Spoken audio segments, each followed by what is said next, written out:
Tere, mina olen Kristiina ja mina tahan jagada ka sinuga ühte kirja kohta, mis on minu südames viimastel päevadel helisenud. See on Luuka evangeeliumi 15. peatükis. Seal on üks lugu ühest karjast, lambakarjast ja ühest karjasest. Sellel karjasel on 100 lammast. Ja ühel päeval juhtub nii, et üks lammas otsustab jääda karjast maha või ta on läinud jalutama. Igatahes karjasel on järgi 99 lammast. No, pole ju väga vahet, kas sul on 100 või 99 lammast. Aga ometi see karjane arvab, et see üks lammas on väga väärtuslik, et talle minna järgi. Ta jätab oma 99 lammast ja läheb otsima seda ühte, kes on kaduma läinud. Ma olen kuulnud, et lammastel on selline asi, et kui nad jäävad oma karjast maha, kui nad ei näe ega kuule enam oma karjast, siis nende jalad täituvad hirmuga. Ja see hirm on selline, mis halvab ära nende liikumise. Isegi kui ta tahaks joosta järgi oma karjale, keda ta ei näe enam, siis ta lihtsalt selle hirmu pärast ei ole enam suuteline seda tegema.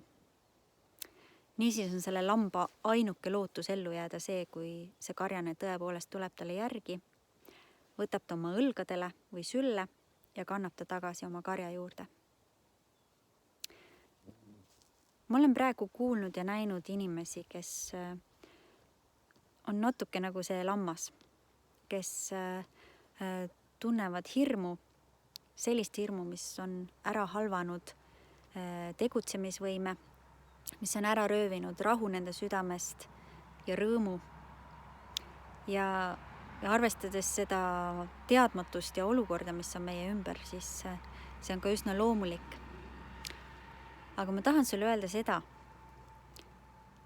et kui sina oled täna see, kes tunneb seda hirmu, siis tea, et sul on üks karjane, üks Jumal, kes otsib sind samamoodi nagu see karjane selles piibliloos ja kes tahab võtta sind oma sülle ja kanda läbi selle hirmu koridori. Veelgi enam, see on Jumal, kes tahab anda rahu, kes tahab anda ka rõõmu väikestest asjadest.